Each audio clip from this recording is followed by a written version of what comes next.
right now on 5 on Your Side at 10.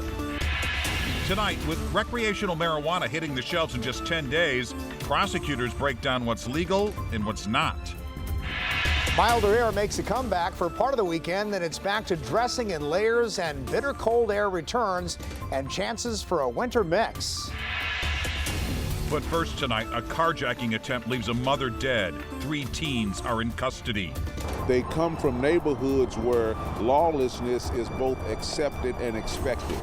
The brutal way family says this mom was murdered. Police catch 3 teens after a car chase comes to a crashing end. The stolen car they were riding in slams into a tree. This as local officers and feds try to crack down on carjackers with a newly formed task force. Thanks for being here. I'm Mike Bush. And I'm Ann Allred. A local mother died after one of the attempted carjackings. And tonight we're learning more about her and who she was with when she was shot and killed. Our Robert Townsend is live outside of St. Louis Police Headquarters. Robert. Anna, Mike, Kate Johnson was killed in front of her young daughter. Today I talked to Johnson's heartbroken father. Now, understandably, he didn't want to talk on camera, but he told me what he could. This is a picture of 38-year-old Kate Johnson. Her father tells 5 on Your Side, for the past 2 years, Johnson lived on Compton Avenue in the Mount Pleasant neighborhood in South City. Johnson's dad, who lives in Tennessee, says late Tuesday night, his daughter was driving her Honda Civic into her garage behind her home when gunfire ripped across the air. A bullet hit the mom in her face, killing her. Johnson's 14-year-old daughter was sitting on the front seat of their car at the time.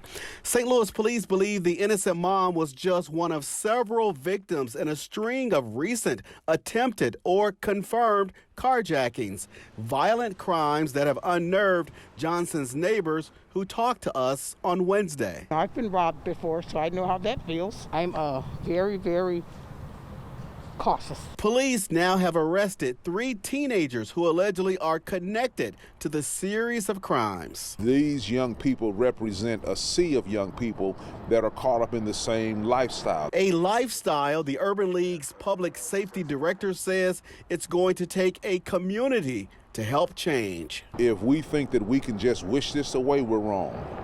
We've got to be very, very proactive in lowering our trajectory and enriching resources going into the neighborhoods. Meantime, Kay Johnson's dad says the arrests of the 16, 17, and 18-year-olds are some relief for him, Kay's 2 older siblings, and their hurting family. And tonight, investigators are still asking anyone with information about Johnson's murder to call St. Louis Police or Crime Stoppers. We're live downtown. Robert Townsend, 5 on Your Side. We now know a St. Louis County man will spend the rest of his life in prison for raping 9 girls. Dominic Ioka will serve 16 consecutive life terms for the crimes. Ioka was convicted on 16 counts of felony sex crimes last year, including rape and sodomy. The youngest of his victims, 13. Prosecutors say he used social media to lure his victims. In just a couple of weeks, people 21 and older will be able to purchase marijuana for recreational use across Missouri. Since this concept is brand new, there are some do's and don'ts you'll need to know about. Brent Solomon is live in North St. Louis County with what you do need to know. Brent. Well, Mike, I can tell you we're talking about dispensaries that are already open for business for those who have medical marijuana cards. Well, now these same businesses are gearing up to welcome those who don't need a medical marijuana card in order to smoke weed. And that's why we were there for a town hall forum to get your questions answered. But the responsible thing to do is, if you know you're too high, don't get behind a motor vehicle. A crowd full of people at the JFK Community Center in Florissant Thursday night. There were so many things that were questionable. State Senator Angela Mosley holding a town hall forum since the passage of Amendment 3 legalizing recreational marijuana is new for the Show Me State. The possession limit is 3 ounces. Anything that is up to double that is an infraction under the law, not to be punishable by a fine greater than $100. Prior to the amendment, that same offense could have gotten you a year in jail.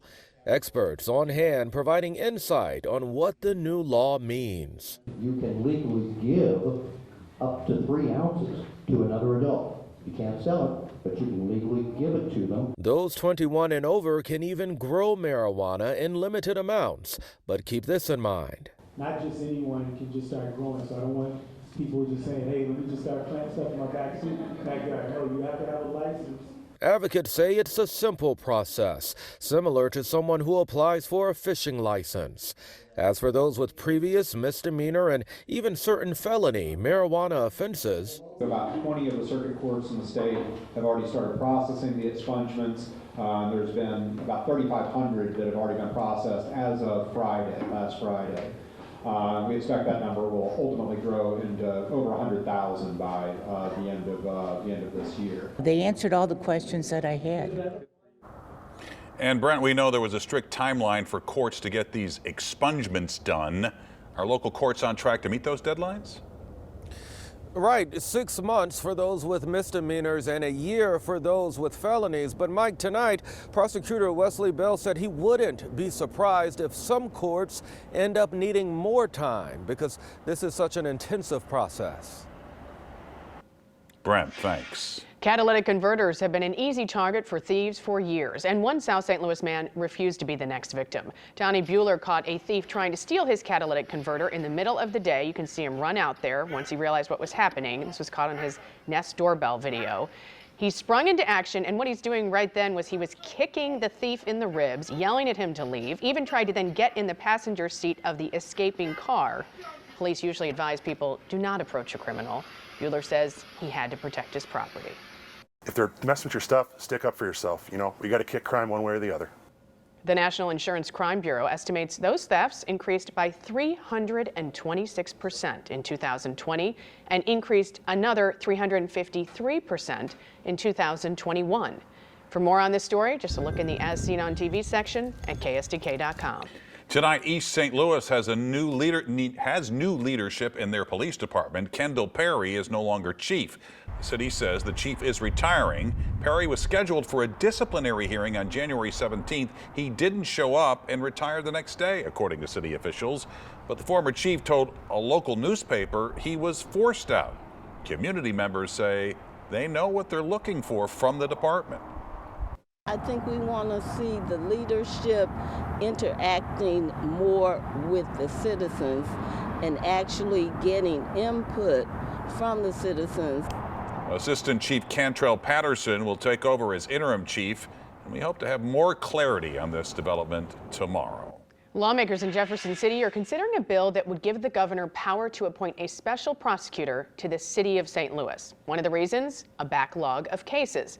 5 on your side's Laura Barczewski talked with representatives on both sides of the aisle about the proposal. Laura. And the bill's creator tells me he believes a special prosecutor is needed because the crime in St. Louis is impacting the whole state. The circuit attorney's office called it a political gesture that wouldn't have a real impact.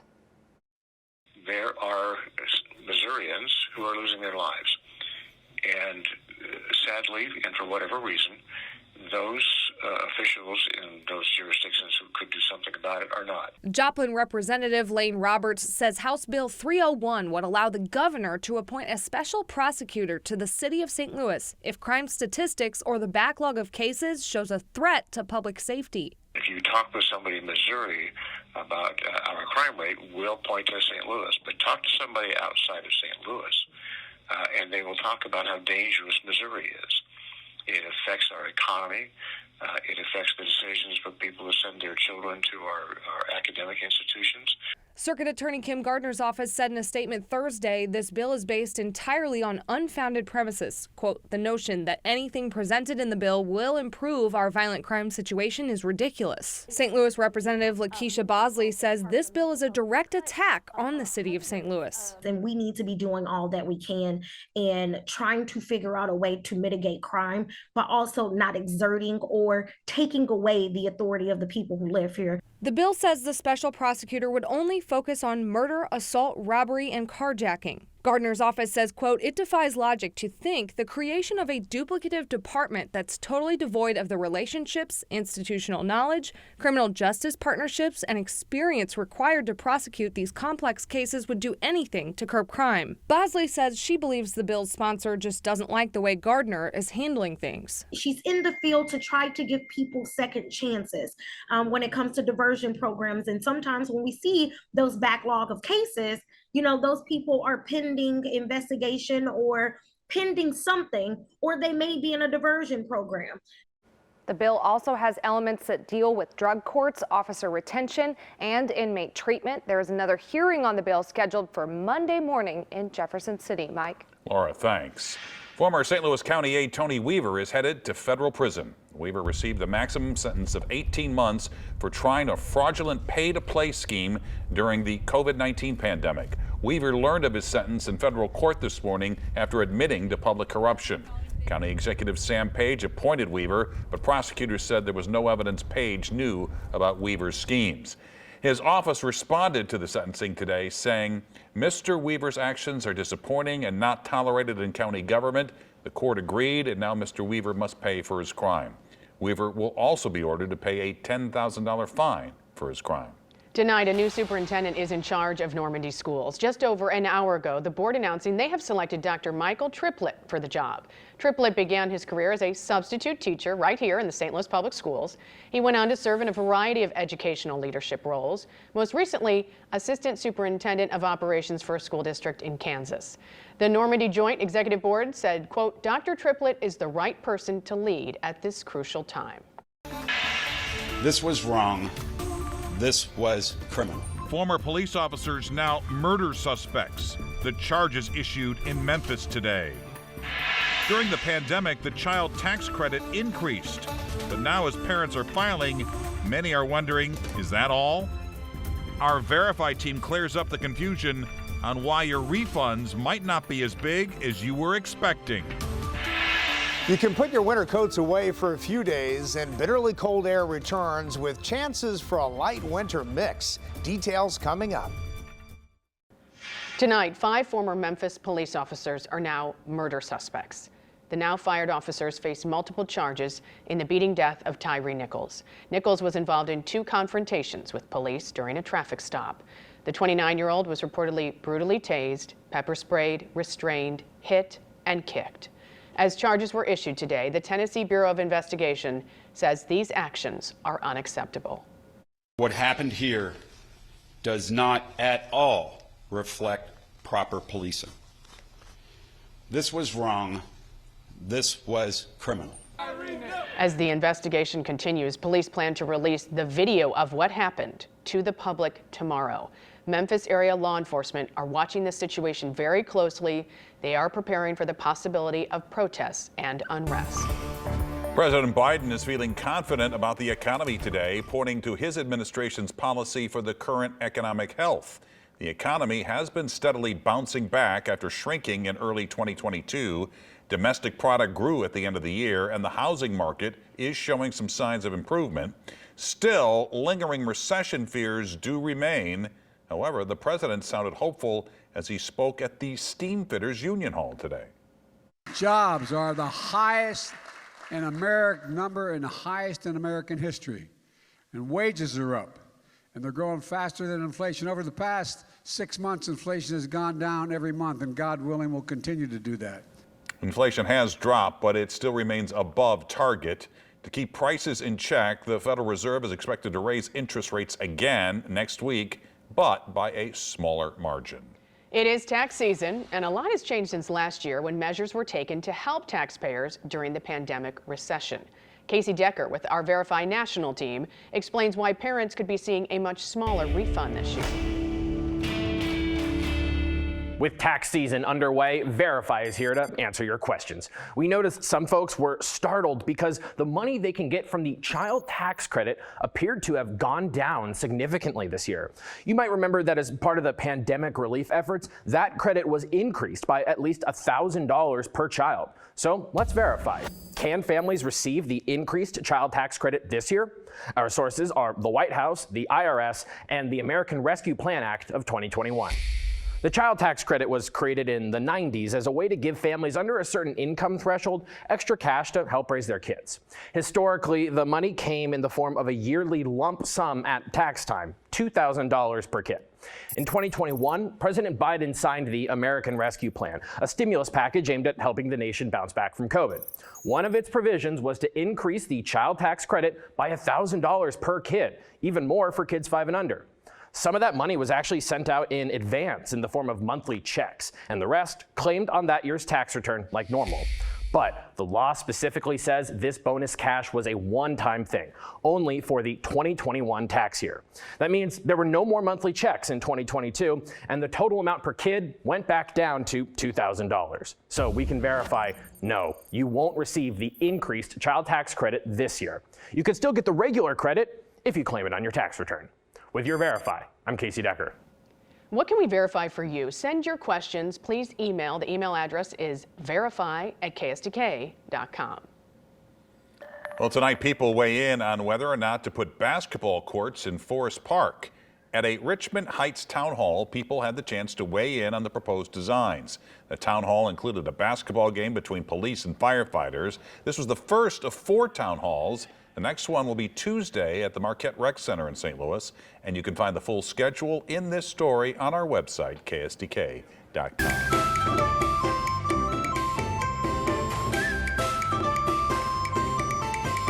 It is officially the Year of the Rabbit. Sunday kicked off the 2023 Lunar New Year. And to honor the holiday, the Missouri History Museum hosted an educational celebration tonight. There were activities, games, and performances to help the community learn and celebrate. Guests could even create miniature dancing puppets. Tonight's event helped shine a light on the history of this 15-day holiday, along with the many traditions that come with it.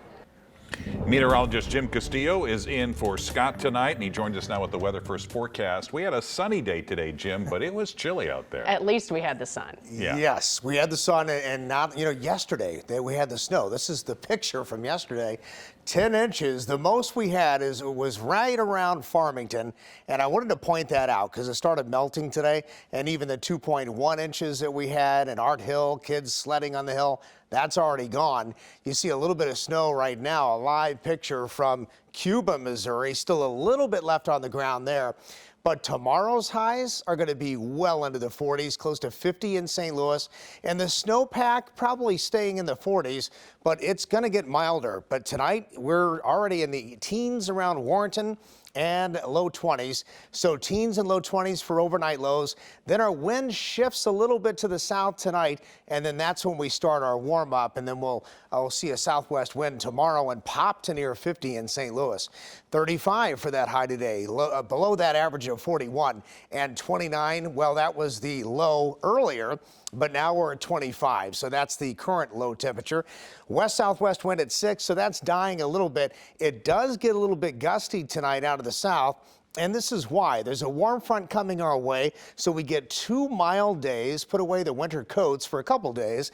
Then this front right here in southern Canada, that will dive to the south. And as it moves in, it has a little bit of moisture with it. So Friday, some sun and clouds mixed. Then we're watching Saturday, clouds come right back into play. And then watch what happens Saturday evening. A chance of some rain showers in here, very light. Doesn't look too terribly heavy, but it could mix in with some freezing drizzle or freezing rain briefly into Sunday morning. And it should be very light and mainly Interstate 70 northward.